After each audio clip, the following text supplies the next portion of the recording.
Show, vamos começar. Agora o computador não está mais travando.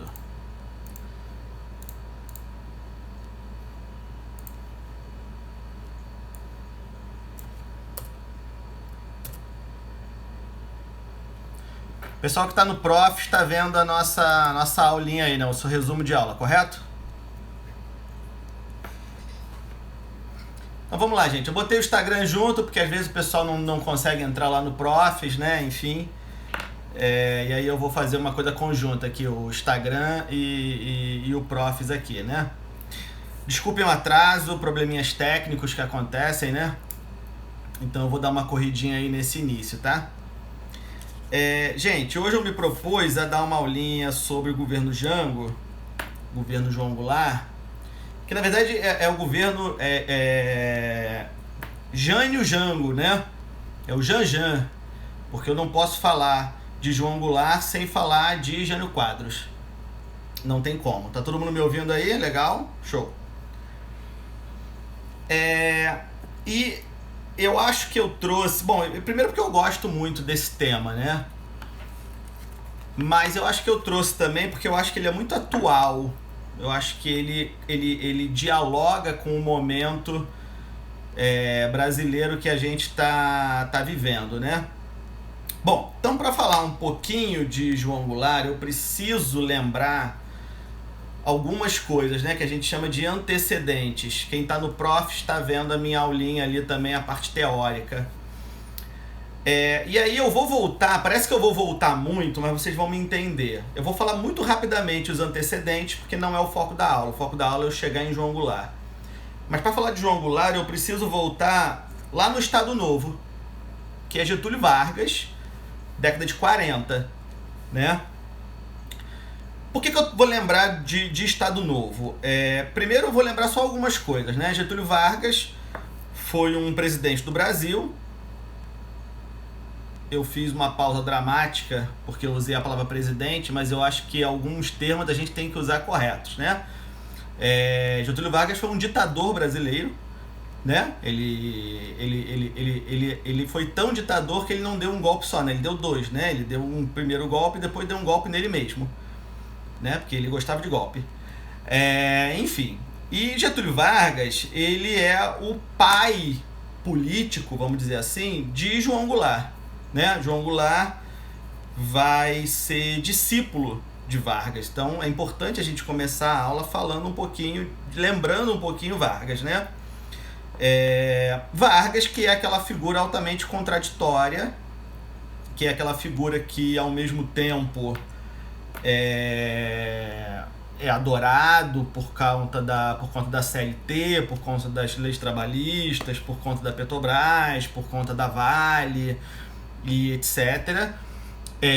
Ao mesmo tempo é isso, é um cara que flertou com o fascismo, é um cara que deportou Olga Benário, grávida de um militar brasileiro, durante a Segunda Guerra Mundial, sabendo o que iria acontecer com ela na Alemanha. Então esse é um cara contraditório, e João Goulart, ele vai conviver ali, vai ser ministro do Vargas e etc. Para mim o mais importante de eu estar lembrando isso é para a gente falar o seguinte: a partir de 45, mais exatamente 47 é o ano oficial, mas assim, a partir de 45, que é o final da Segunda Guerra Mundial, a gente vai ter no mundo um contexto de Guerra Fria. E aí isso é muito importante, gente. Tudo que a gente estuda na história da humanidade, de 1945 até 1991, que é quando eu tenho o fim da União Soviética, eu tenho que estudar dentro de um contexto de Guerra Fria, e eu tenho que entender o que é essa Guerra Fria. Eu tenho que entender que esse mundo estava polarizado, entender que esse mundo era bipolar, entender que esse mundo tinha duas potências que brigavam ideologicamente, né? Os Estados Unidos como aquele líder capitalista e blá blá blá, e a União Soviética, líder socialista e o blá blá blá que vocês já ouviram falar. E eu preciso saber disso. E a história do Brasil, ela não está desconectada da história do mundo. Então a primeira coisa, antes de eu chegar em João Goulart, muito antes, eu preciso nunca esquecer isso. Nunca. João Goulart, que governou o Brasil de 61, final de 61 até início de 64, está dentro da Guerra Fria e está no auge da Guerra Fria, né? É o momento pior da Guerra Fria. Só para a gente lembrar, se eu errar alguma data, me corrijam, não tem problema nenhum me corrigir, até porque eu não tenho vergonha de errar, tá, gente? Mas eu sou péssimo em decorar data. Nós temos... Ninguém tá falando nada, porque tá todo mundo me ouvindo, prestando atenção, é isso mesmo? Só dá uns okzinhos assim pra eu me sentir feliz que eu não tô aqui falando sozinho com o computador. Obrigado. Então, como eu tava falando da Guerra Fria, em 62, gente, 1962 é a crise dos mísseis em Cuba. É quando a União Soviética ela tá preparada para instalar uma base militar em Cuba. Os Estados Unidos, logicamente, não quer, porque não quer uma base militar soviética no seu quintal, que Cuba é quintal americano. E você tem a crise dos mísseis, que eu também não vou me aprofundar, mas assim, é a auge de Guerra Fria. Assim, alguns especialistas dizem que muito provavelmente a crise dos mísseis foi o momento onde mais perto se chegou de um conflito armado real entre Estados Unidos e União Soviética, que seria a temida guerra nuclear e blá blá blá, né? Que até aparece em filmes às vezes e tal. Então, Guerra Fria. Eu botei aqui no nosso mapinha teórico, Guerra Fria em caixa alta. Não podemos esquecer isso, né? Ou você está de um lado, ou você está de outro, ou você tenta ser neutro, tenta fazer uma política com os dois lados e normalmente não vai dar certo. Bom, e aí, rapidamente, né? O Vargas, ele sai do poder em 45. Nós temos as eleições, né? A volta das eleições. Temos o Gaspar Dutra, eleito presidente do Brasil, militar, apesar que, assim, pelo menos não tem nenhum dado muito forte de que ele ser militar influenciou muito. Então não é o principal aqui pra gente. Quero ver Cuba lançar. E aí eu tenho, durante os 5 anos, e aí vamos lembrar alguns detalhes, também é importante, principalmente para quem está estudando aí, né, para vestibular e tal. Com a Constituição de 46, que o Dutra vai fazer a nova Constituição, né, porque acaba o Estado Novo, nós temos o mandato presidencial de 5 anos, diferente de hoje em dia, que são 4, e nós temos uma característica que é muito interessante e que também é muito importante para entender João Goulart, que é as eleições separadas. Você votava para presidente e votava para vice-presidente separadamente. Você tinha a mesma chapa, muitas vezes, mas você tinha eleição separada. Tinha partido, às vezes, eu estava lendo isso hoje, isso para mim até foi uma novidade, porque o pessoal não fala muito sobre isso. Eu nunca tinha me atentado para esse detalhe, mas tinha partido, às vezes, que lançava candidato só para vice, por exemplo. Nós vamos ter na eleição de 1960 um partido pequeno lançando candidato só para vice. Ele não tinha candidato a presidente. Então as eleições eram separadas, e isso é importante para a gente entender João Goulart. Gente, rapidamente, qualquer pergunta, gente, qualquer dúvida que vocês queiram fazer, vocês podem mandar aqui no chat, que eu olho e tento responder, beleza? Não precisa ficar assim achando que vai me interromper, não.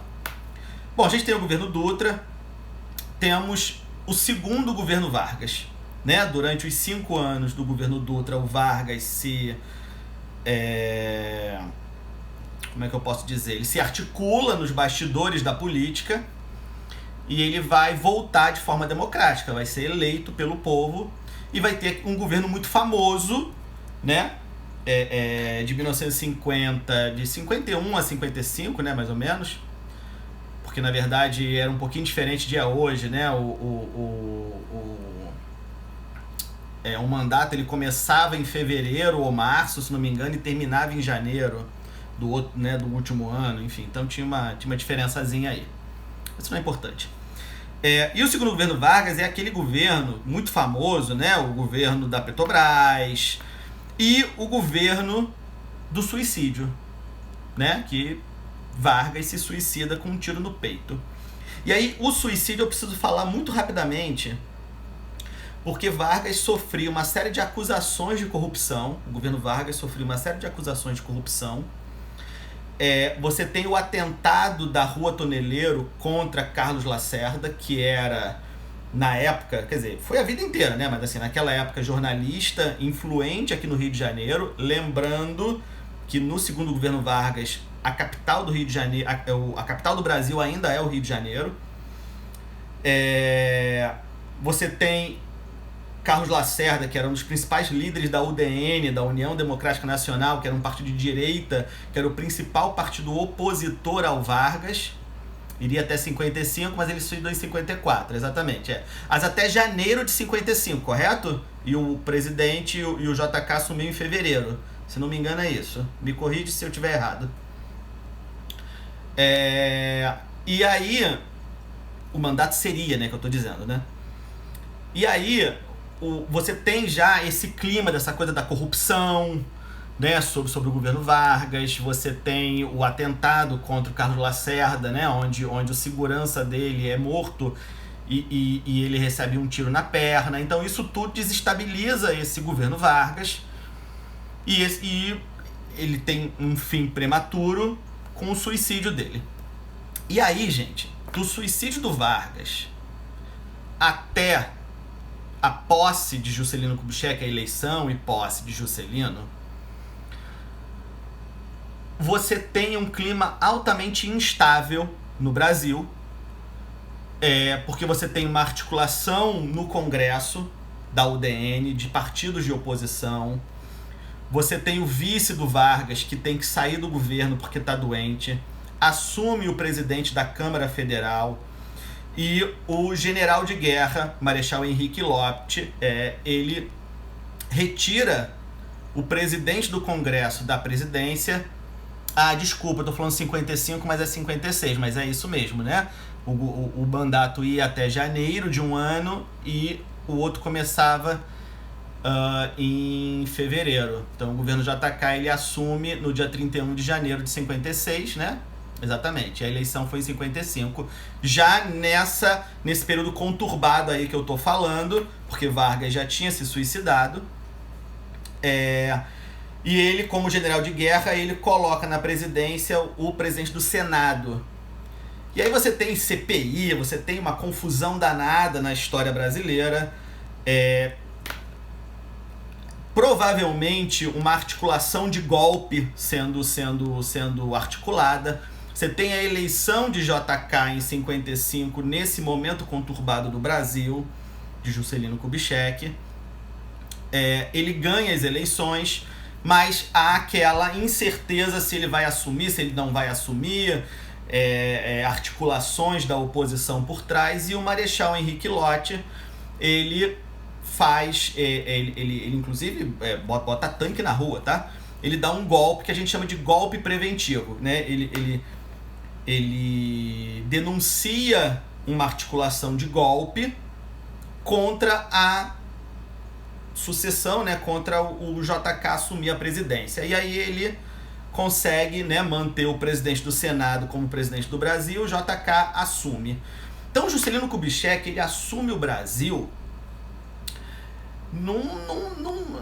o Brasil ele está vivendo uma crise, já um início de crise econômica, ainda não tão profunda, mas já um início de crise econômica, uma crise política, uma oposição ao UDN que tentava chegar ao poder desde 46 e não conseguia. Então você tem esse contexto. JK consegue ficar os 5 anos no poder, não vai ser um governo muito tranquilo, mas ele consegue. Ele fica os 5 anos, tem as eleições de 1960 e ele, né, passa a faixa. Eu vou falar sobre as eleições de 60. Mas o que eu quero dizer com esses antecedentes é a gente perceber que o Brasil vivia um momento de crise, um momento de oposições políticas muito fortes. Você tinha essa centro-esquerda, mas que nem sempre era centro-esquerda, às vezes era uma centro-direita, mas essa coisa dos filhos de Getúlio Vargas, né, daquela galera que vem né, ao longo de Getúlio Vargas, que tem alguma ligação com o PTB ou com o varguismo. Você tem a UDN, que tem essa direita, que é forte no Congresso, mas que não ganha a eleição. Você tem uma esquerda, a esquerda mesmo, que é fraca, e que isso é importante eu falar agora, eu vou repetir em outros momentos. A esquerda vermelha brasileira, sempre foi fraca no Brasil, a verdade é essa. Né? Essa ideia de organização para golpe comunista no Brasil, isso nunca foi de fato um perigo muito grande. Mas enfim, então o JK termina o mandato e eu tenho as eleições de 1960, que essas sim são interessantes, né? Pra gente dar uma olhada. Então eu vou continuar aqui com a minha teoria. As eleições de 1960, elas têm o Marechal Lott, aquele cara do golpe preventivo, como candidato, né? O candidato que seria sucessor do JK, né? Com apoio de JK. E a gente tem uma figura que é exótica e que é importante a gente falar um pouquinho dele. A gente só pode falar um pouquinho porque o governo dele também foi breve, então a gente tem que falar brevemente sobre ele, que é um cara chamado Jânio Quadros, que vai vir por um partido, vai vir candidato a presidente por um partido pequeno na época, que era o PTN. Ele era governador de São Paulo e ele era um cara exótico, né? Ele era uma figura exótica e ele foi ganhando durante a campanha apoio popular.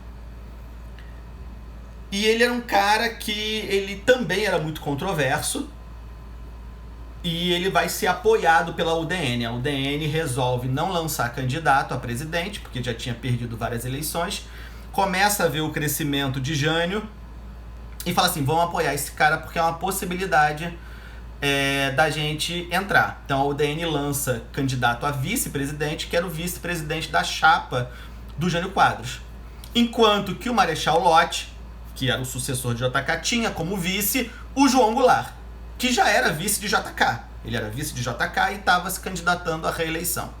Bom, muito bem. E aí Jânio Quadros, ele é um cara exótico no sentido de... ele, por exemplo, ele usava terno, né? E ele botava um pouquinho de talco assim na ombreira para fingir que tinha caspa, para parecer que era pobre, né? Que era popular, né? Então ele tinha uma coisa dessa. E ele tinha o lema da vassoura, né? De varrer a corrupção. Era o principal lema da campanha de Jânio Quadros, era varrer a corrupção para fora do país, né? Eu não sei se eu consigo botar para vocês ouvirem. Deixa eu fazer um teste. Se eu ligar aqui um áudio do YouTube, eu não sei se vocês ouvem. Vocês aqui no Profis, assinava Caneta Bic, não sei. Vocês ouvem a musiquinha que eu botei aí no Profis ou não? Sim ou não? Não, tá, então eu vou parar. Depois procura no YouTube. Ah, tava ouvindo? Tava ouvindo? Tá bom, tudo bem. Isso não é importante. Depois vocês procuram no YouTube que tem lá a marchinha, né? O jingle da campanha do Jânio Quadros, que era uma marchinha de carnaval da vassoura, né? A vassourinha, né? Varrer, varre, vassourinha, né? Para varrer a corrupção para fora do país e etc. E ele vai ser eleito com esse lema de varrer a corrupção, desculpa. E ele era um cara assim, né? Que ninguém sabia exatamente o que era Jânio Quadros. Mas João Goulart vai ser reeleito vice. E aí eu tenho, pela primeira vez, um presidente e um vice-presidente de chapas opostas. Porque eles eram opositores na campanha, exatamente. Carlos, o símbolo era uma vassoura, né? Então eu vou ter Jânio Quadros eleito presidente com apoio da UDN. Sumiu tudo o que, Rita? Eu tô aqui, não tô aqui. Tá todo mundo me vendo, me ouvindo? né? Então eu tenho o Jânio Quadros e o João Goulart, que era o vice do JK e que era candidato a vice do Marechal Lott, que perdeu para presidente. Mal comparando, é mais ou menos se em 2018 o Bolsonaro fosse eleito e a Manuela Dávila fosse eleita vice. É mais ou menos isso que aconteceu na eleição de 1960, né? Então, quando o Bolsonaro saísse do país, quem ia assumir a presidência temporariamente era a Manuela Dávila, que era a vice do Haddad. Era mais ou menos isso que aconteceu. Bom, e Jânio Quadros sabia disso, né? Ele sabia que ele não era, que o Jango não ia, que o Jango não era bem visto pelos udenistas, né? E pelos opositores dele não, né? Mas os opositores do varguismo, né? Bom, e aí, rapidamente, porque também não é o meu foco, mas eu já estou me demorando muito, eu tenho o governo Jânio Quadros. Ué, Rita, peraí, deixa eu ver se eu cliquei em alguma coisa aqui pra você, Rita. Não, você tá aberta pra mim. Fala aí pra Rita que tá tudo normal. Fala aí no chat pra Rita.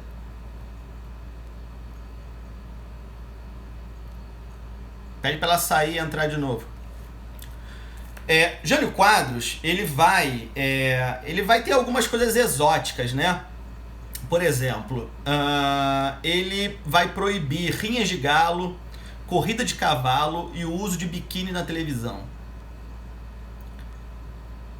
E aí a gente lembra muito de Jânio Quadros por causa dessas esquisitices, por causa dessas coisas e tal, né? Esse moralismo dele, lá. E a gente brinca e tá tudo bem, tá liberada a piada contra Jânio Quadros, mas ele realmente tem algumas ações contra a corrupção, o que vai deixar o Congresso insatisfeito. A UDN vai romper com Jânio Quadros. Jânio Quadros também, para enfrentar a inflação, a crise econômica que existia no Brasil, ele vai tomar algumas medidas antipopulares. Ele vai, por exemplo, desvalorizar a moeda e aumentar, né? Ele vai acabar com o subsídio de alguns produtos, o que vai aumentar o preço de alguns produtos, né? Básicos da economia. Então, assim, Jânio Quadros fica 8 meses só no governo. Em 8 meses ele consegue, ele realmente tenta fazer algumas ações contra a inflação, contra a corrupção. Não sei se, né, de fato teria algum resultado. E aí ele consegue ficar isolado. Ele vai mudar a política internacional. O Brasil não tinha relações com a União Soviética. Ele vai voltar a ter laços diplomáticos com a União Soviética, com a China, com Cuba. Inclusive ele vai premiar o Che Guevara com a medalha, né, aqui do governo brasileiro para Che Guevara. Então ele vai conseguir, em 8 meses, ficar praticamente isolado, porque assim, a esquerda, centro-esquerda, varguistas não gostavam dele, e os udenistas, direita, também vão tirar o apoio dele, né? Ele vai ficar completamente isolado e o Congresso vai começar. E tentem pegar na história algumas semelhanças com nossa história recente brasileira, tá, gente? E ele vai ficar completamente isolado. E o Congresso vai começar a barrar uma série de medidas que ele vai dando pro Congresso, e o Congresso vai barrando. Até que ele tem a brilhante ideia de renunciar. Brilhante ideia. Mas ele pensa o seguinte: se eu renunciar, quem assume é João Goulart. A UDN, a direita, né? Muitos partidos de centro, centro-direita e muitas alas das Forças Armadas, não toda, porque nada é homogêneo, tá? Não iriam aceitar que João Goulart assumisse a presidência. Então, eu vou entregar minha carta de renúncia e a galera vai voltar pro meu lado pedindo desesperadamente para eu desistir da ideia da renúncia e continuar no cargo. O que seria mais ou menos um golpe, né? Porque assim, depois o cara renunciou, mas enfim, a estratégia dele era essa. Mas essa estratégia é furada, porque ele entrega a carta de renúncia e o Congresso aceita na hora a renúncia dele, né? E não acontece nada. Quer dizer, não acontece nada. Aceitam a renúncia dele e cagam pra ele. Tchau, Jânio Quadros. Qual é o problema? E também tudo isso foi pensado, né, gente? A gente achar que as coisas são por acaso é meio inocência nossa. João Goulart estava na China nesse momento. Ele estava numa visita diplomática na China, ele não estava no Brasil. Então, quando Jânio Quadros entrega a carta de renúncia e deixa de ser presidente, o vice também não está no Brasil. Então, o vice também não vai assumir ali naquele momento. E aí, começa. Né? Você começa toda uma articulação dentro do Congresso, das Forças Armadas, na própria sociedade, de um movimento de tentar evitar que João Goulart assumisse o governo. Pela lei... Natasha, avisem aí a Natasha, que eu acho que tá tudo... Ah, a Natasha tava... Ah, agora eu liberei a Natasha. Natasha, consegue me ouvir agora? Natasha, consegue me ouvir? Eu liberei, tava aqui travada a câmera e o microfone dela. Agora acho que liberou. Então, voltando. Pela Constituição, quem tinha que assumir era o vice. Ponto final. Mas você começa um movimento dessa oposição ao João Goulart, né, de evitar com que ele assumisse a presidência. Você tem um movimento liderado por Leonel Brizola, que é a Rede da Legalidade, que lutava exatamente pela legalidade, quer dizer, por a Constituição ser cumprida. Bom, depois de muita discussão no Congresso, aceita-se, tem um acordão no Congresso, porque assim, isso que vai ser decidido também não é legal, porque não estava na lei, mas aceitam que João Goulart assuma a presidência através de um sistema parlamentarista. Então, João Goulart assume como presidente em 61, final de 61. Com o Supremo, com tudo, Flavinha, é isso mesmo. E o Congresso elege um primeiro-ministro, né, que vai governar junto com João Goulart. Gente, isso não dá certo, né? É combinado em janeiro, para janeiro de 63, um plebiscito para a população decidir se quer manter aquele parlamentarismo ou se quer voltar ao presidencialismo. Durante um ano de governo, no ano de 62, praticamente o governo não anda, porque eu tenho em um ano 3 primeiros ministros diferentes.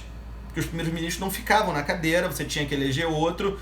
O Jango sem poder absoluto, sem poder fazer muita coisa. Então eu tenho um ano de 62 praticamente perdido na política brasileira, que é esse período parlamentarista.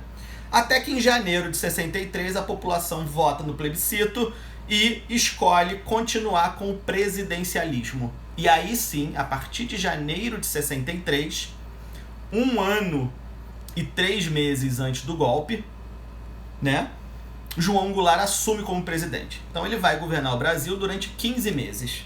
E esses 15 meses pegam fogo. E aí a gente vai entrar realmente na matéria, né, porque eu estava aqui antes só explicando o contexto geral. Então eu vou jogar aqui na minha teoria logo tudo, porque a gente vai dar uma corridinha agora.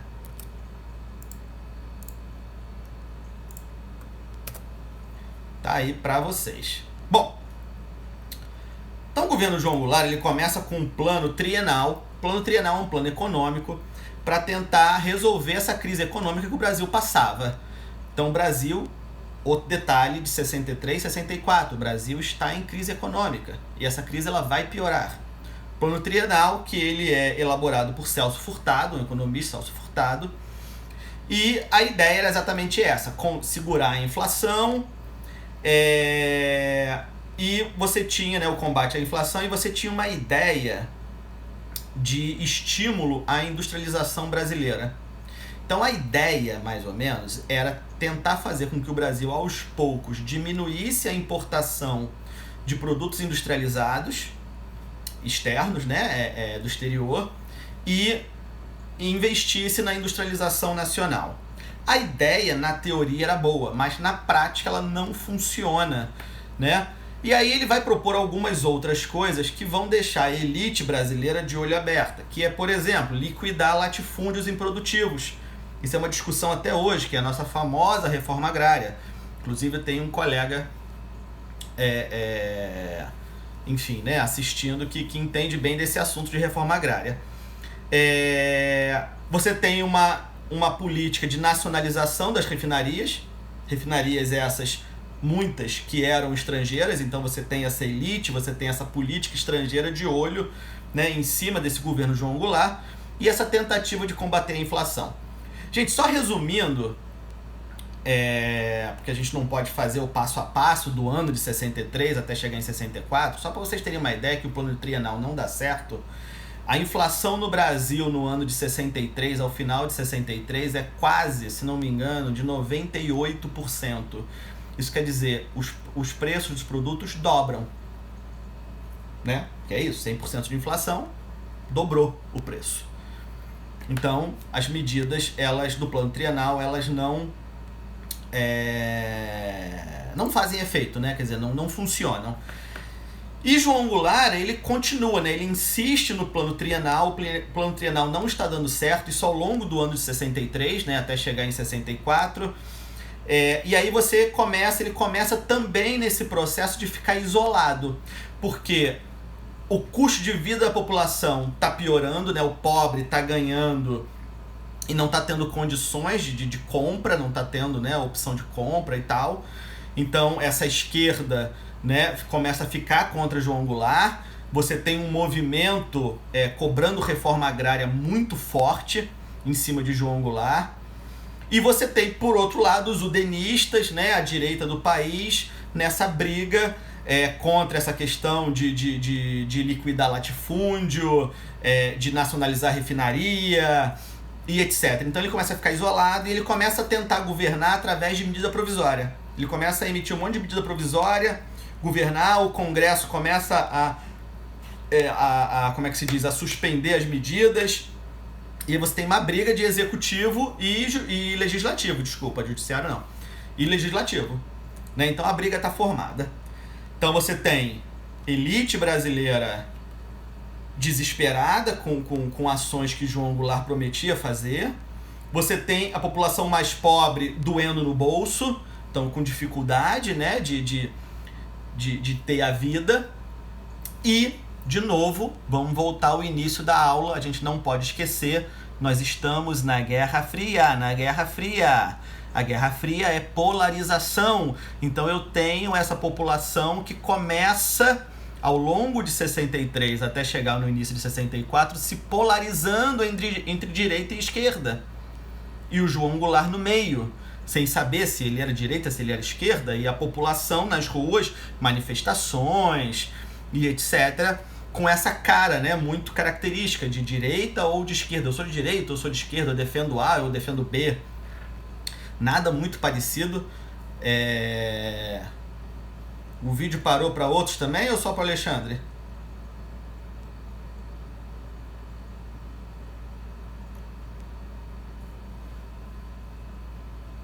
Tá, voltou? Tá.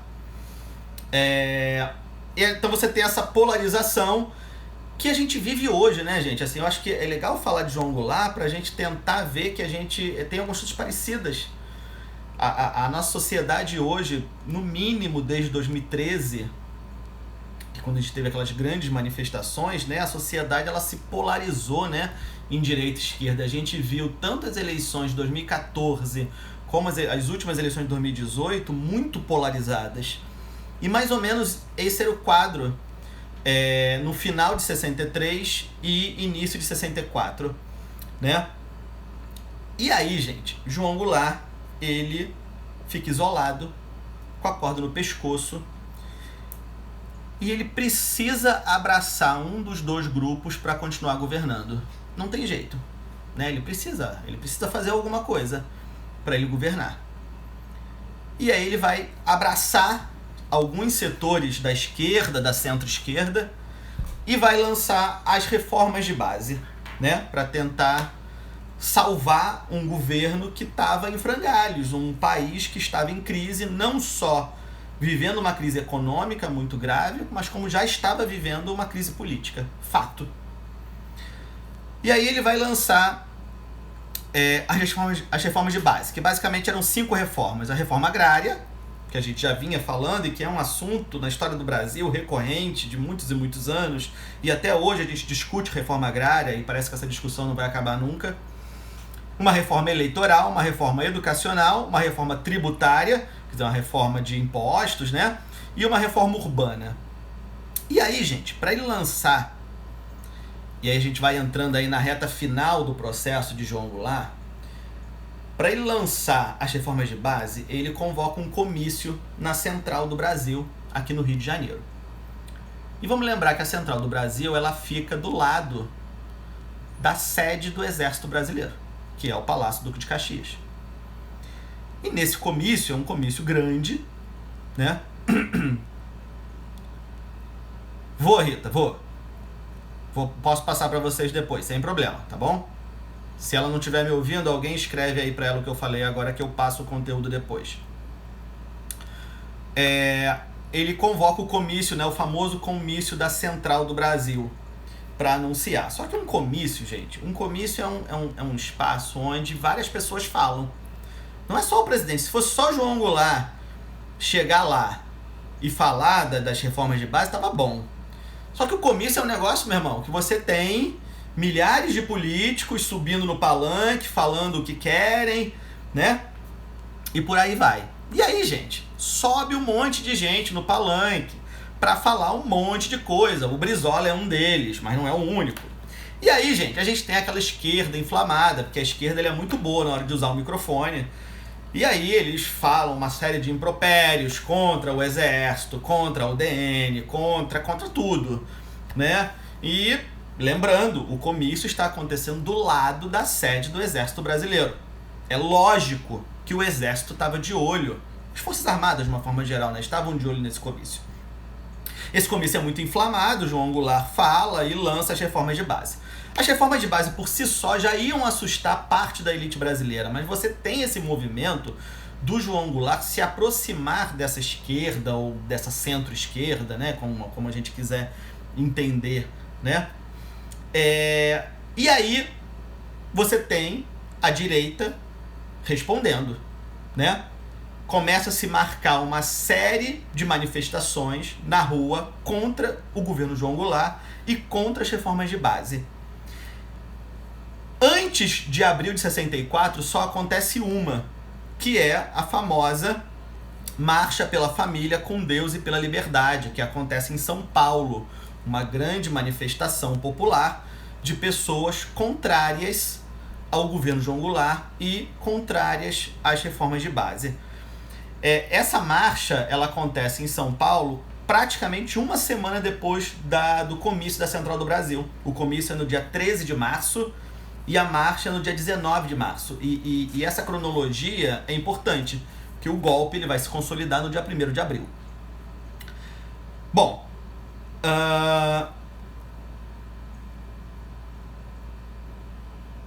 a Hebe Camargo estava na linha de frente. Ah, sim, a Hebe Camargo estava na linha de frente da marcha, né? Isso, exatamente. Obrigado, Carlos. Uma curiosidade aí pra gente.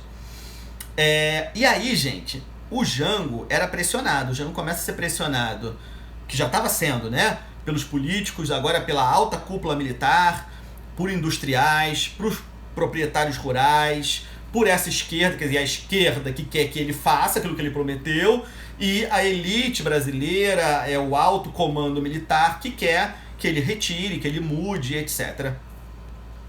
E aí, gente, a gente tem dois fatos que são importantes, que um é a Revolta dos Sargentos. A Revolta dos Sargentos é um movimento que acontece ainda em 63, que é um levante de sargentos, principalmente da Marinha e da Aeronáutica, lá em Brasília.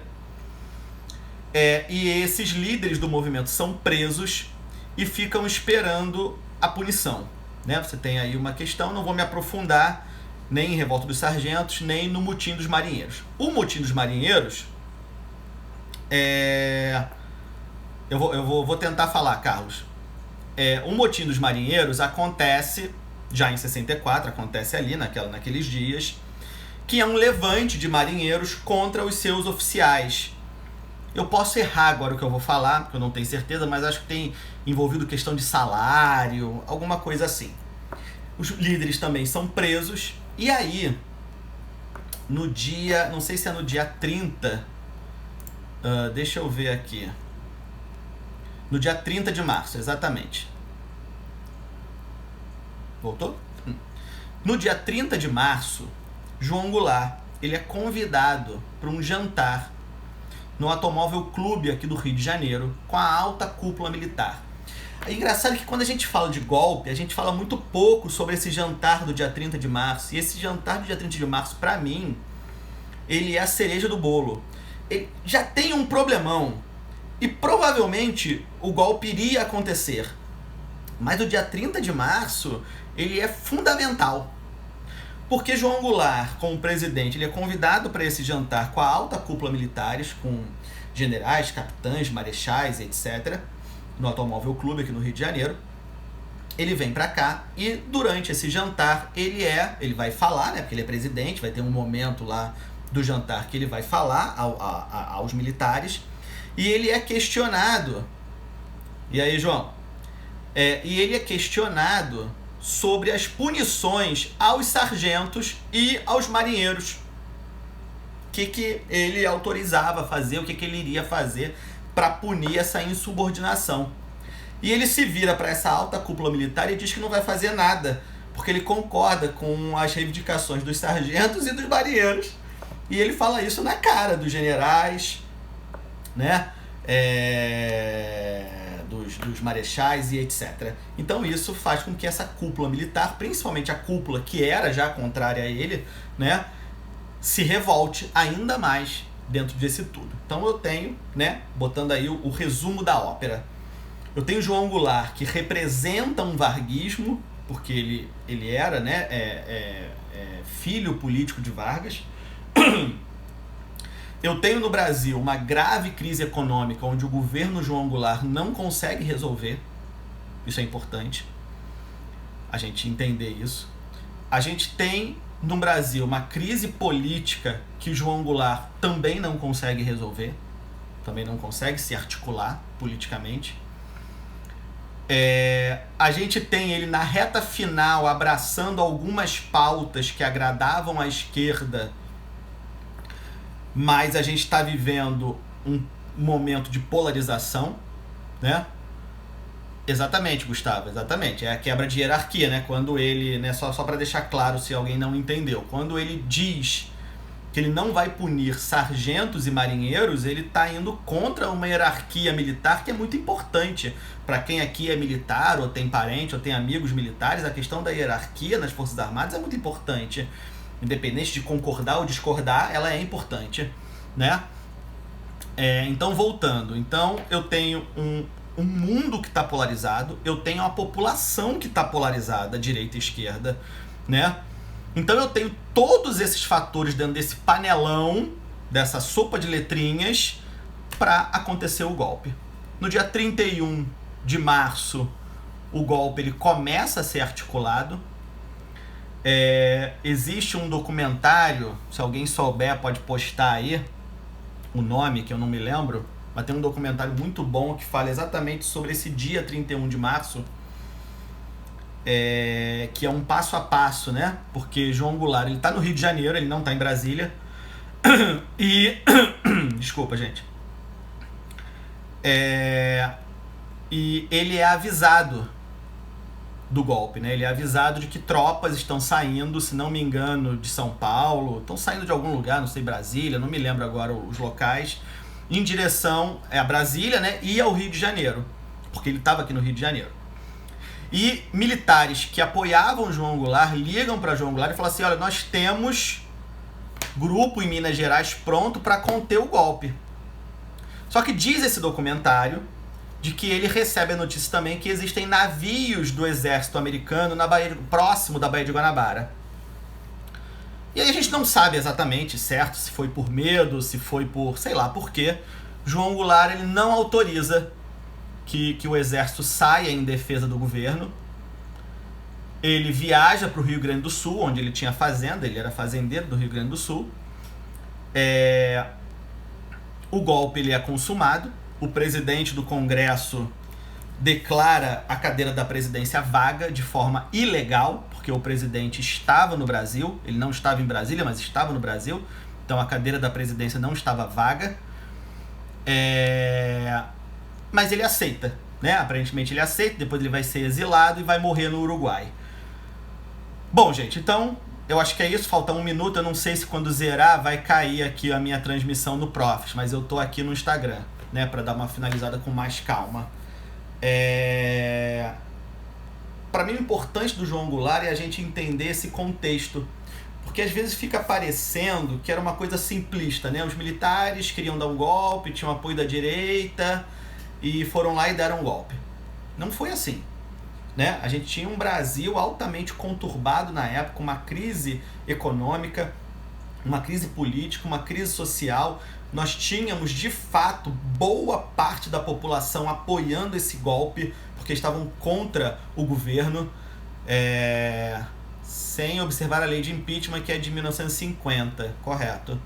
Boa, outra colocação. Então, assim, né?